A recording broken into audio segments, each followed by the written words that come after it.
एक लड़का नशे में था, मोबाइल के साथ छेड़छाड़ कर रहा था, वो एक गेम खेल रहा था। गेम खेलते-खेलते उसके मोबाइल में एक नोटिफ़िकेशन आता है और वो गलती से नोटिफ़िकेशन को दबा देता है, चाहे जानबूझ के हो। जैसे ही वो बटन दबाता है, उसके अकाउंट से 40,000 रुपए कट जाते हैं, उसकी माँ के अकाउंट से। दरअसल उसकी माँ का अकाउंट उस मोबाइल नंबर के साथ जुड़ा हुआ था। वो काफ़ी परेशान रहने लगता है। इसी बीच उसके दोस्त से बात होती है, वो जब परेशान था तो उसके दोस्तों ने कहा, भाई क्या मामला है, क्या बात है, क्यों परेशान हो? वो कहता है, पूरी बात बताता है, तो उसके दोस्त एक प्लान बनाते हैं, एक खतरनाक प्लान होते हैं जिसमें वो कहता है कि इससे बहुत सारे पैसे आ सकते हैं। और वो जिस प्लान बनाता है, उस प्लान के तहत एक बच्चे को किडनैप किया जाता है। और बच्चा कोई ये टारगेट नहीं होता है कि उसी बच्चे को किडनैप करना है, और वो किसी भी बच्चे को किडनैप करना चाहता था, लेकिन किसी एक बच्चे का नंबर आता है और नंबर आने के बाद उस बच्चे का किडनैप होता है और उसके बाद उस बच्चे की मर्डर हो जाती है। ये कहानी जो है बुलंदशहर की है, जो सच्ची घटना है। इस कहानी 2022 की कहानी है। ये सच्ची घटना उस परिवार को हिला के रख चुकी है। उसके वो इकलौता लड़का था जिस लड़के का किडनैप हुआ, जिस लड़के का मर्डर हुआ, वो स्कूल से गायब हो गया।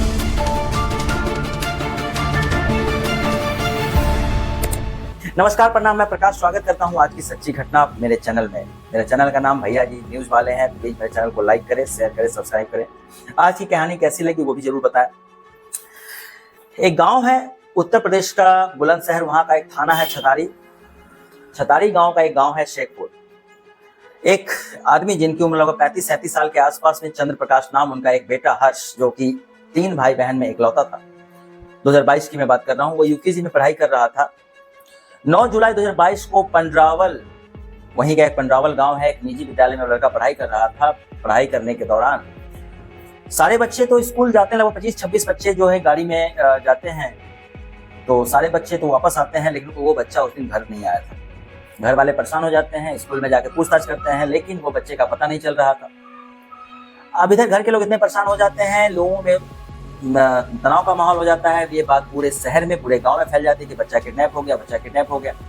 9 जुलाई की बात है। ये लोग पुलिस के पास पहुंचते हैं। पुलिस प्रशासन अपना जो काम होता है स्टार्ट करती है, ढूंढना स्टार्ट करती है। बच्चे का मामला था, लेकिन कुछ कर नहीं पा रहे थे। इसके बाद जो मामला होता है कि गंभीर होने लगता है, तो गांव वाले पुलिस थाना का घेराव करते हैं। ये थाना होता है पंडरावल का ही एक चौकी होता है, अलीगढ़ और अनूप शहर के बीच में पड़ता है, NH 93। तो सारे के सारे लोग वहां पहुंचते हैं। बहुत सारे लोग जमा हो जाते हैं, आगजनी होती है, धरना प्रदर्शन होता है, हो हल्ला होता है, लेकिन पुलिस कुछ नहीं कर पा रही थी। पुलिस अपना उस समय तक शायद कोशिश कर रही थी, शायद, लेकिन मिला नहीं होगा। फिर ये बातें चल रही थी। फिर अगला दिन हो जाता है 10 तारीख। वहां से लगभग या 25 या 30 किलोमीटर दूर के आसपास में कुछ किसान जो है, अपने जुलाई का महीना था, तो कुछ किसान अपने धान की कटाई कर रहे थे, गेहूं की कटाई कर रहे थे। तो गेहूं की कटाई करते करते एक नहर बह रही थी। वहां से नहर के लगे लगे एक बच्चा कहीं से एक खेल रहा था वहां पे। तो वो बच्चे ने देखा कि नहर में कुछ है।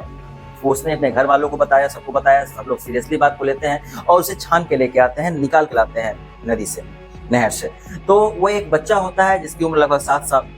उसको बुलाया जाता है। वो स्कूल ड्रेस पहने हुआ था।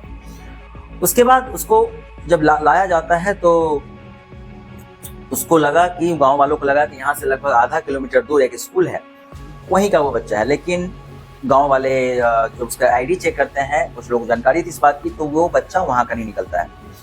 उस बच्चे का फोटो क्लिक किया जाता है। उसके बाद है कि सोशल मीडिया पे एक वीडियो बना के डाला जाता है। पूरा इलाका में ये बात वायरल हो जाती है। ये 10 जुलाई की बात है। और 10 जुलाई को भी वो जो पंडरावल का पुलिस चौकी है, वहां पे लोगों ने धरना प्रदर्शन कम नहीं किया था। सारे के सारे लोग वहीं पे थे। बवाल हो रहा था वहां पे। पुलिस के साथ भी हाथापाई हो रही थी, झगड़ा झंझट हो रहा था, बहसा बहसी चल रहा था, आगजनी हो रही थी। ये बात जब सोशल मीडिया के माध्यम से, पुलिस के माध्यम से जब पहुंचती है, और वो वहाँ की जो पुलिस, जहाँ पे वो बच्चे का लाश मिला था, वो जगह होता है उत्तर प्रदेश का जिला अलीगढ़, थाना हरदुआगंज। और हरदुआगंज का गांव मछुआ के पास ही कुछ लोग, किसान जो थे, वो बच्चे को निकालते हैं। तो सोशल मीडिया के थ्रू, और चाहे पुलिस ने भी अपना इस बात को फैलाया, और इस थाने पे जो पता चलता है कि बच्चे की डेड बॉडी मिली है, ये बात लोगों को पता चल जाती है। और वहां पे और भीड़ बढ़ने लगती है, और आगजनी होने लगती है कि बच्चे की डेड बॉडी मिली है, शायद वही बच्चा है। अब पुलिस, यहाँ की जो पुलिस है, पंडरावल पुलिस, वहां पहुंचती है उसके गार्जियन के साथ, देखती है तो वो वही बच्चा होता है जिसका नाम हर्ष, 7 साल का इकलौता बच्चा। तो उसको लेके वहां से आती है। वहां से लाने के बाद इस सबको पोस्टमार्टम के लिए भेजा जाता है कि कैसे इसकी मौत हुई है। और पुलिस पे अब दबाव बनने लगता है और ज्यादा, क्योंकि इस बच्चे का उस समय तक तो सिर्फ अपहरण हुआ था, लेकिन अब मर्डर हो चुका है। पुलिस के सामने दो चीज आ चुकी थी, अपहरण और मर्डर का केस। पुलिस इस मामले को दर्ज करती है और जांच पड़ताल में जुट जाती है। शुरुआत उसके गांव से करती है, गांव में पूछताछ किया जाता है, लेकिन उसके बाद स्कूल पहुंचती है, क्योंकि बच्चा स्कूल में गया था। तो स्कूल में जाके वहाँ के मैडम से, वहाँ के सर से जब पूछताछ किया जाता है तो कोई जानकारी निकल के नहीं आ रही थी, क्योंकि कुछ लोग कह रहे थे, जैसे कुछ बच्चे कह रहे थे कि उसको लंच ब्रेक तक देखा गया था, वो लंच में था, उसके बाद चला गया। कुछ मैडम्स कह रही थी कि नहीं, वो शाम तक था। तो शाम तक कहने का मतलब कि मैडम ने देखा था रजिस्टर, तो रजिस्टर में उसकी एंट्री भी थी, रजिस्टर में उसका अटेंडेंस बना हुआ था, जो लंच से पहले का जो मॉर्निंग होता है सो, और लंच के समय जो दोबारा रजिस्टर बनता है उसमें भी एंट्री थी। तो उस आधार पे वो सर और मैडम कह रहे थे।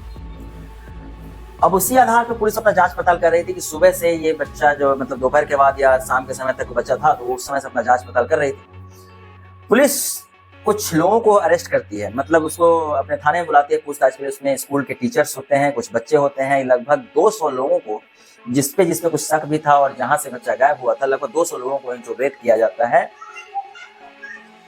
लगभग 13-14 तारीख तक, लगभग 4-5 दिन लोगों को इंट्रोगेट किया जाता है, पूछा जाता है अपने तरीके से पूछताछ के लिए। कोई सुराग निकल के सामने नहीं आ रहा था, कुछ पता ही नहीं चल रहा था, क्योंकि पुलिस ने सब अपना जो एक हथकंडा होता अपना लिया, लेकिन सारा का सारे लोगों का जवाब एक ही जैसा आ रहा था। किसी ने मतलब जवाब बदला नहीं, तो किसी को पुलिस पर शक भी नहीं होता है। अब पुलिस के पास कोई उपाय नहीं बचता है। कोई तमाम कोशिशों के बाद जब कोई भी सुराग निकल के नहीं आ रहा था, तो पुलिस वाले, एक वहाँ के सीनियर लेवल के अधिकारी होते हैं, वो भी आते हैं और उसके बाद उन्होंने अपने तहकीकात को चेंज करने का कोशिश किया। मीटिंग होती है पुलिस की, उसमें कहा गया कि हम लोग जो है सो दोपहर और शाम से ढूंढ रहे हैं, क्यों ना इस बच्चे की जो खोजबीन है कुछ दिन पहले से की जाए, चाहे सुबह से की जाए। तो वो लोग शुरुआत करते हैं सुबह से करने का। वहाँ का सीसीटीवी जो कैमरा जो है खंगाला गया था, तो उसको खंगाला गया था दोपहर और शाम के बाद, क्योंकि अटेंडेंस के आधार पे। लेकिन जब फिर से सीसीटीवी कैमरा खंगाला जाता है तो पता चलता है कि सुबह के 7:30 बजे एक सीसीटीवी कैमरे में एक बच्चा गायब हुआ था 2 लड़कों के साथ, जो भी सेम कलर का स्कूल ड्रेस पहने हुआ था, उस पे सीसीटीवी कैमरा में कैद हो जाता है।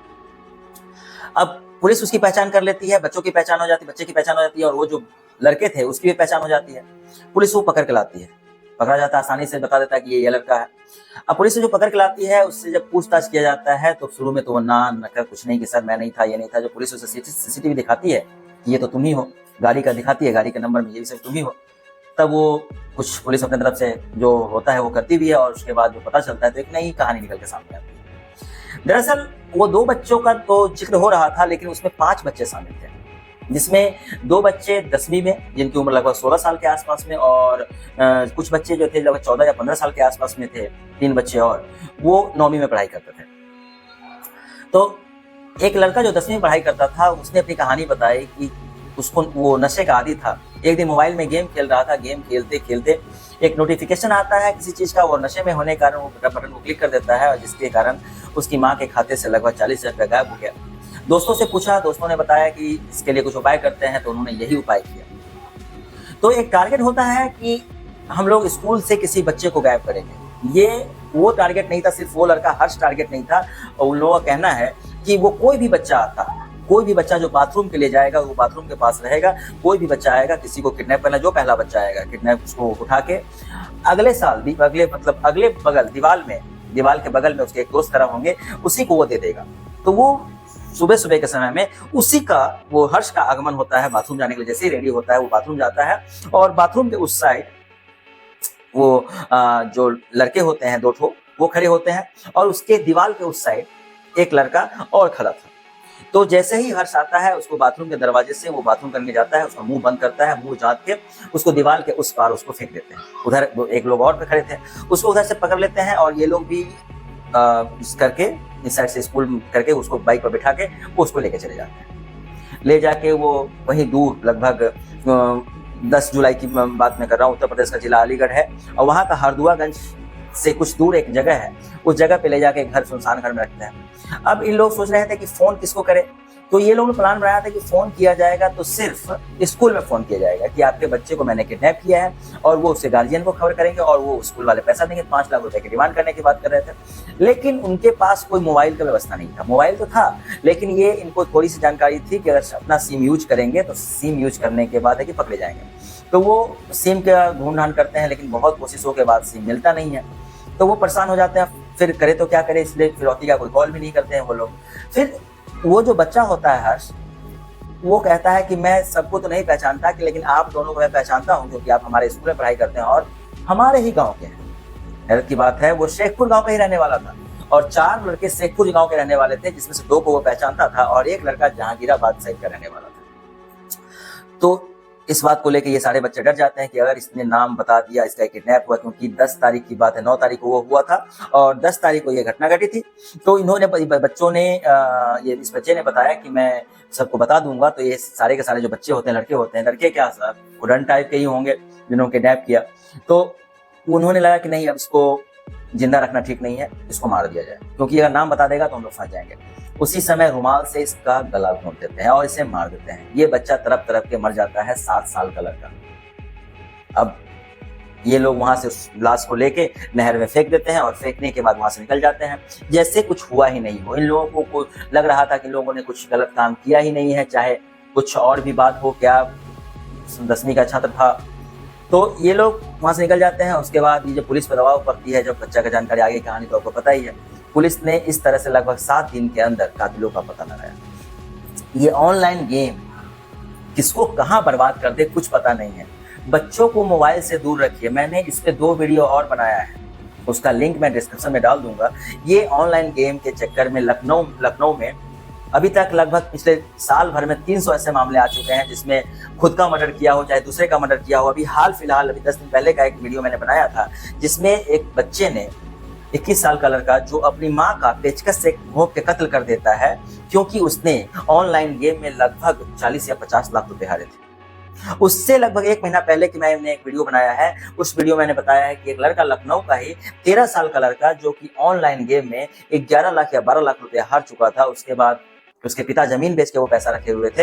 हारने के बाद उसके पिता को जब जानकारी होती है 1 महीने के अंदर, तो वो पिता उससे थोड़ा सा नाराज होते हैं, लेकिन वो इतना मतलब टेंशन में आ जाता है बच्चा, उसको प्रायश्चित होता है, कह सकते हैं दुख होता है, वो बच्चा जाके अपने आप को फांसी के फंदे से लटका लेता है, वो बच्चा मर जाता है। तो ऐसा घटना घटा है। तो आप लोगों से आग्रह है, विनती है कि अपने बच्चों को, आपका बच्चा मोबाइल पे क्या कर रहा है इस चीज को देखें और मोबाइल ना दे, कोशिश करें मोबाइल ना दे। लेकिन आजकल का जमाना ही ऐसा है, मोबाइल देखते रहते हैं, खेलते रहते हैं। मैंने बहुत बच्चों को अभी भी देखते हैं मोबाइल लेके टिप टाप करता है, तो इसको मारो उसको मारो ऐसे करके कहते हैं, और ऑनलाइन गेम के चक्कर में कुछ नोटिफिकेशन आ जाएगा, पैसे ले लो। ये इस सब चीज पे बैन लगना चाहिए। सरकार ने हालांकि कुछ चीजों पे बैन लगाया है, लेकिन इस सब चीजों पूरा का पूरा बैन लगना चाहिए। बच्चे इन सब चीजों से काफी दूर रहें। ये कहानी घटी, सोशल मीडिया पे वायरल हो गई थी उस समय, लेकिन ये कहानी मुझे अभी जानकारी हुई तो मुझे सुनाने का मन किया, क्योंकि अभी ऑनलाइन गेम का जो जमाना चल रहा है, इतने सारे घटना घट रही है, इसलिए इस चीज को मैंने ढूंढ के निकाला और ये कहानी बताई। तो आज की कहानी कैसी लगी इसके बारे में जरूर कमेंट करें और मेरे चैनल को लाइक करें, शेयर करें, सब्सक्राइब करें। जय हिंद।